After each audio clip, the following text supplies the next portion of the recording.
चलो आज આપણે ઘાત ને ઘાતાંક જોઈએ। સૌપ્રથમ ઘાત કોને કહેવાય અને ઘાતાંક કોને કહેવાય તો પહેલા ચલો આ કેટલા લખ્યા 25 બરાબર। હવે આ 25 તો મેં લખ્યા, પરંતુ જો 25 ગુણ્યા 25 હોય ફરી 25 હોય તો આપણે આને કઈ રીતે બોલીશું 25 ગુણ્યા 25 ગુણ્યા 25। પરંતુ આ જ રીતે જો 25 ઘણી વાર હોય એટલે કે સળંગ આ રીતે લખેલા હોય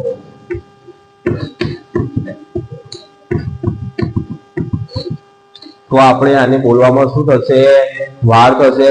કેમ કે 25 ગુણ્યા 25 ગુણ્યા 25 ગુણ્યા 25 ગુણ્યા 25 એટલે કે 25 આપણને બોલતા કેટલું લાગે છે વાર લાગે। તો આનું ટૂંકું સ્વરૂપ કરવું હોય તો પહેલા તો આપણી સંખ્યા કઈ છે 25, તો 25 લખી લો। હવે શું કરવાનું કે 25 કેટલી વાર આવે છે તો જોવાનું કેટલી વાર આવે 1 2 3 4 ને 5। તો જેટલી વાર આવતા હોય એ સંખ્યા ક્યાં મૂકવાની ઉપર। તો આનો મતલબ શું થયું 25 ની 5 ઘાત બરાબર। તો હવે આપણે ઘાત અને ઘાતાંકમાં ઘાત કોને કહેવાય તો 5 છે। ચલો 25 છે શું છે સંખ્યા છે કે જેનું શું થાય વારંવાર પુનરાવર્તન, તો એને આપણે શું કહીશું આધાર।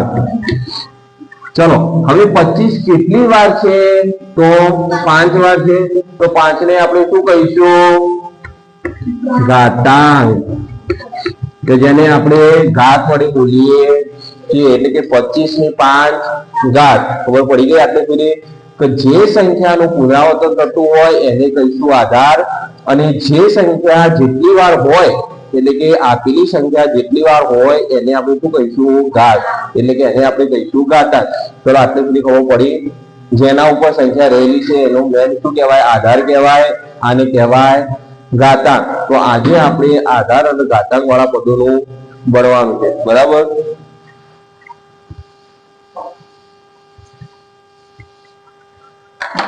ચલો હવે તમને કોઈ સંખ્યા આપેલી છે 2 ની 6 ઘાત, તો આનો મતલબ શું થાય તો સંખ્યા 2 એ 6 વાર છે બરાબર। તો આપણે એનો ગુણાકાર કરવો હોય તો 2 ગુણ્યા 2 ગુણ્યા 2 ગુણ્યા 2 ગુણ્યા 2 ગુણ્યા 2 આ રીતે 2 ને આપણે 6 વાર લખી શકીએ। તો આનું સાદુરૂપ આપવું હોય તો કઈ રીતે થાય તો 2 દુ 4 દુ 8 8 દુ 16 16 દુ 32 32 દુ, તો એનો મતલબ શું થયો 2 ની 6 ઘાતનો જવાબ આપણને શું મળ્યો 64 બરાબર। આપેલી સંખ્યાને એ સંખ્યા સાથેનો ગુણાકાર કરતા રહેવાનો, જે જવાબ આવે એ ઘાતનો એનો જવાબ કહેવાય બરાબર।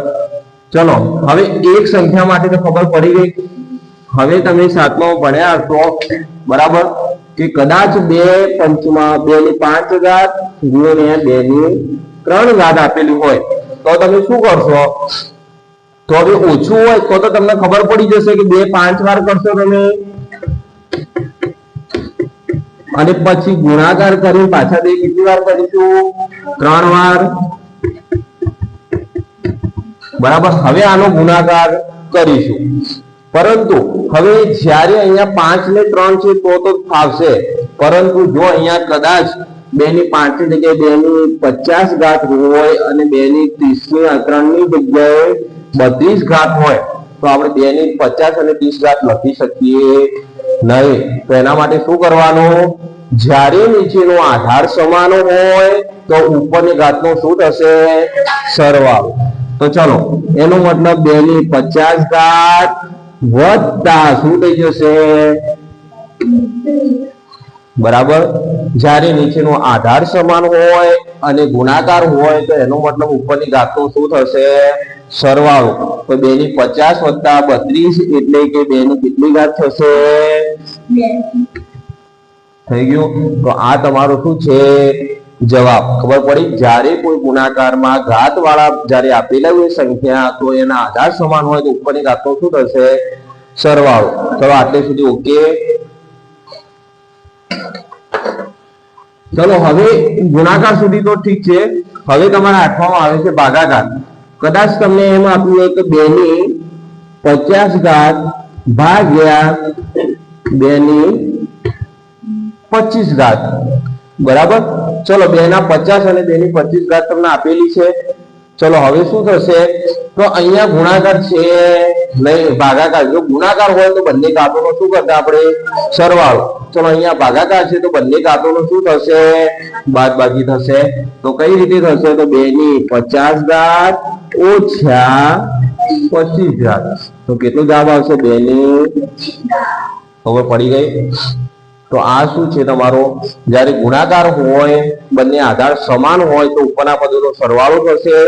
જ્યારે ભાગાકાર હોય અને આધાર સમાન હોય તો ઉપરના પદોનો શું થશે બાદબાકી થશે. ચલો આને ગોઠવણી કરી હોય ભાગાકાર સ્વરૂપે તો કઈ રીતે ગોઠવશો તો 2 ની 50 ઘાત અને ભાગ્યા 2 ની બરાબર આ રીતે થશે. હવે કેમ માઇનસ થાય છે 25 ભાગાકાર હોવાના કારણે તો એ જુઓ 2 ની 50 ઘાત ઉપર છે 2 ની 25 ઘાત ક્યાં છે નીચે. હવે આમાંથી આને બાદ કરવી હોય તો આ સંખ્યાને ઉપર લાવવી પડે. ચલો અહીંયા ભાગાકાર સ્વરૂપે આ સંખ્યા નીચે છે તો પ્લસ છે તો એને ઉપર લાવીશું તો શું થઈ જશે માઇનસ. એટલે કે 2 ની 50 ઘાત ગુણ્યા 2 ની માઇનસ 25 ઘાત જેના કારણે 2 ની 50 ઘાત વત્તા માઇનસ 2 ની 25 ઘાત પ્લસ માઇનસ જગ્યા માઇનસ હોય એટલે 50 માંથી 25 જાય એટલે 25 તમારો જવાબ. ખબર પડી. આ થયું માઇનસ થી. એનું કારણ શું ભાગાકાર સ્વરૂપે તમે કોઈ પણ સંખ્યા લખો છો ત્યારે નીચે ધનમાં હોય તો ઉપર ઋણ થઈ જાય અને ઋણમાં હોય તો ધન થઈ જાય. બરાબર. ચલો આજે તમારે એ 20 સંખ્યાઓ જોવાની છે.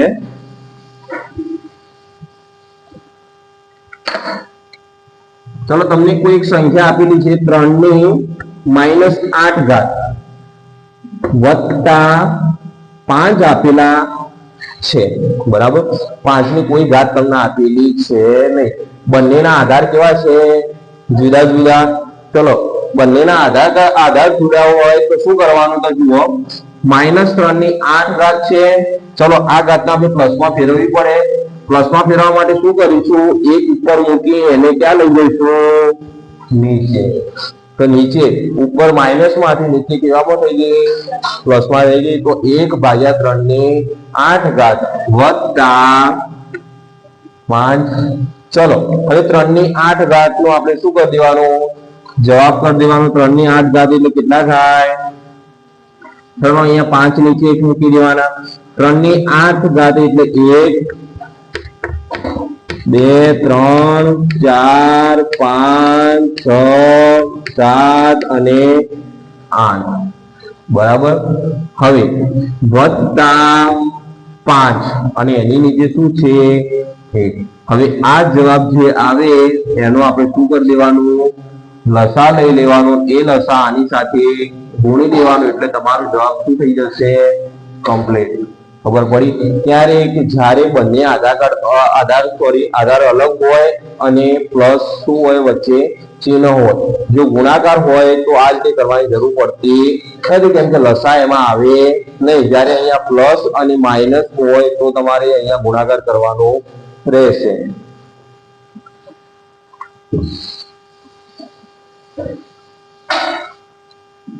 ચલો હવે તમને સાદા સમીકરણ કહું તો 2 ની 6 ઘાત છે પણ કેવી છે માઇનસ. ચલો આનું સાદરૂપ કઈ રીતે આપીશું તો ચલો 2 ની 6 ઘાત માઇનસ છે તો પહેલા માઇનસ માંથી શામાં ફેરવવાના એને પ્લસમાં.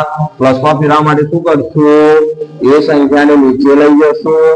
તો 1/2 ની 6 ઘાત અહીંયા માઇનસ હતી અહીંયા કેવી થઈ ગઈ પ્લસ થઈ ગઈ. તો હવે 2 ની 6 ઘાત પ્લસ થઈ ગઈ. તો હવે તમને જવાબ પૂછતો ફાવો 1/2 ની 6 ઘાત નો જે જવાબ આવો એ તમારે અહીંયા મૂકી દેવાનો. ખબર પડી આટલે સુધી? ઓકે. ચલો હવે તમારે બીજા દાખલા આવે છે.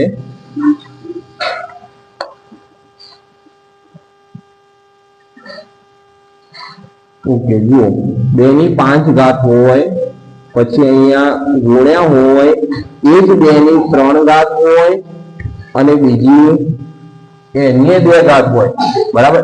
ઘાતની ઘાત હોય તો એના માટે શું કરવાનું તો જુઓ પહેલા 2 ની 5 ઘાત અલગ છે તો પહેલા એમને મૂકી દો 2 ની 5 ઘાત.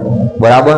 હવે શું કરશો તો 2 ની 3 ઘાતની 2 ઘાત છે તો પહેલા તો નીચે આધાર એમને મૂકી દેવાનો, ઘાતની ઘાતનો શું કરી દેવાનો? ગુણાકાર. ઘાતની ઘાતનો શું થશે? ગુણાકાર. એટલે 3 દુ, ચલો હવે તમને આવડો 2 ની 5 વત્તા 6, કેમ કે બંનેના જો આધાર સમાન હોય તો ઉપરના પદોનો શું થશે? સરવાળો. ચલો આટલે સુધી ઓકે, ખબર પડી ગઈ?